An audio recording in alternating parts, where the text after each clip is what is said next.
je sais ce que vous dites. Un chinois, un micro, est-ce que c'est une soirée karaoké? Alors, je m'appelle Bunaimin. C'est bizarre comme nom, hein? Tu sais, on dirait un nom de médicament. Si je vais bien, je Bunaimin. Et je viens de Bordeaux et je suis arrivé à Paris il y a pas longtemps. Alors, contrairement aux apparences, je ne suis pas célibataire. Ouais, j'ai une meuf, ouais. Elle est juste pas au courant, c'est tout. Et elle habite au sommet de la ligne 13. Vous voyez, c'est quoi la ligne 13? Tu sais, c'est la ligne qui relie la Roumanie aux enfers. Tu sais, il y a une station La Fourche, elle est très très dure. C'est à cause de la ligne 13 que le 13 porte malheur, vraiment. Il faut arrêter de chercher des armes chimiques en Syrie. Elles sont sur la ligne 13. Il y a des odeurs inhumaines là-bas. Et une fois, j'attendais mon métro, et tu sais, quand tu vois l'odeur avant de la sentir, c'est qu'il va y avoir un problème, tu vois. Moi, je voyais l'odeur, elle faisait des abdos, elle faisait des pompes. J'allais qu'elle allait me gifler, mais je rentre quand même. Et quand je me réveille de mon coma, je comprends pourquoi. Il y avait un mec en tongs. En février, en tongs, à Paris. C'est chaud. Et le mec, il avait des pieds, il méritait la prison, vraiment.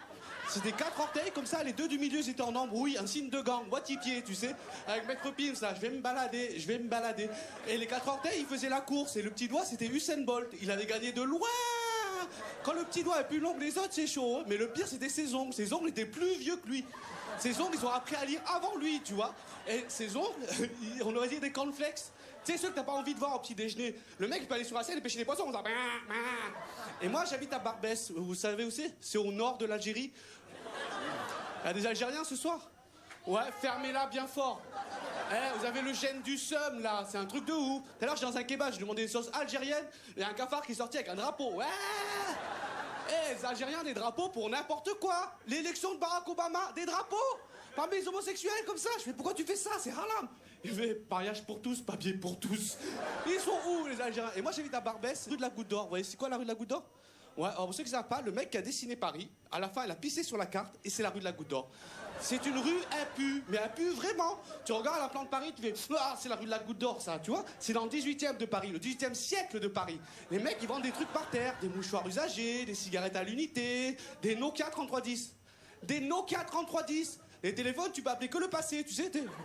Allô, Jésus? Ouais, prends la crème solaire, Et donc, je marche comme ça, il y a un mec qui me reconnaît et qui me fait, hey, Bouna, ça dit d'aller jouer au Maroc? Je lui fais, tu penses que ça va bien se passer? Il me fait, t'inquiète.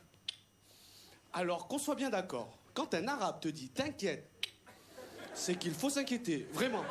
On est parti avec Air Transit. Alors, comme son nom l'indique, c'est une compagnie de merde. Tu sais, c'est les charters des charters. Quand l'embarquement, on pèse des passagers, c'est très mauvais présage, tu vois. L'avion était garé à 18 km de l'aéroport. On a fait 2 changements d'RER. On a fini en stop. On arrive devant l'avion. C'est pas un escalier, c'est une corde pour monter.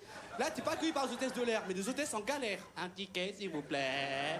Et là, je m'assois sur mon siège en plastique de jardin. Et j'étais en business class. C'est-à-dire, en seconde classe, les mecs étaient debout, ils tenaient un carlingue comme ça. Et là, au moment du décollage, le chauffeur de l'avion, parce que c'est pas un pilote d'avion, c'est un chauffeur d'avion. Au moment du décollage, il fait Allah Wakbar! Et il a calé, le fils de pute. Il a tous les sortis, on a poussé l'avion comme ça. Applaudissez pas, j'ai pas le temps! C'est mon vrai travail ici! Oh! Moi j'ai les chaussures à faire! Et donc, franchement, l'avion, il avait mis tellement de temps. Quand il a atterri à Marrakech, qu'il s'est garé en créneau, l'avion avait une barbe. Je sais pas si vous êtes déjà allé au Maroc, mais si vous avez l'occasion de pas y aller, n'y allez pas! C'est le monde de Narnia là-bas. Tout le monde te parle, les enfants, les cailloux, les cactus. Il y a un caillou qui va demander de l'argent. Le bonjour marocain, c'est salam alaikum, la baisse. Si tu donnes pas d'argent aux palmiers, ils te font pas d'ombre, les bâtards. Vraiment, j'en avais marre. Alors j'ai pris un taxi. Il faut savoir, au Maroc, il n'y a pas de code de la route. Non. Parce que pour avoir un code de la route, il faut avoir des routes. Qu'est-ce que c'est que ce pays où les trottoirs sont construits aléatoirement? Vraiment. Moi, je me suis plus souvent arrêté par des policiers que par des feux. Moi, je me suis fait arrêter parce que j'ai pas de ceinture à mon Bermuda. Monsieur, là, ils sont 5 sur un scooter. C'est toute une famille, hein.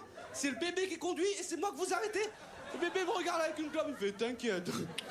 Et là, j'arrive dans un hôtel 3 étoiles. Alors, je sais pas si c'est des étoiles ou des astérix, c'est-à-dire des hôtels sous condition.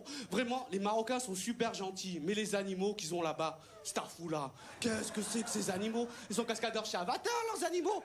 J'ai vu des rats, c'est eux qui mangeaient les chats. J'ai vu des enfants faire du roller sur des cafards. Gaga, donne-moi de l'argent. Mais le pire, c'est les mouches. Les mouches, là-bas, elles sont obèses. Tu sais, à force de manger les macroutes. Vous voyez, c'est quoi les macroutes? Des gâteaux à base de sucre, huile, miel. Le goût du diabète. Tu vois, la mouche, elle avait un gros boule de Renoir, comme ça. Elle m'a chippé avant d'entrer. Elle a battu des ailes et elle a fait une crise d'asthme. Et là, il y a un moustique qui rentre. Et les moustiques du bled, c'est pas comme en France. En France, les moustiques, ils sont civilisés. Avant de te piquer, ils viennent à l'oreille, ils te préviennent. Bzzz, on va te piquer, fils de pute. Tu vois, l'éducation. Là, le moustique, il est rentré, je crois qu'il est dans le scooter. Il a fait un 2 roues sur mon torse, il m'a coupé le souffle. Et quand j'ai essayé de l'écraser, il m'a fait qu'est-ce que tu fais là? Et il m'a fait une clé de bras. Et il faut savoir, les moustiques au bled, ils te piquent pas, ils te violent, littéralement. Moi, le matin, j'ai pris ma douche, j'étais en pleurs, avec du sang qui coulait, là.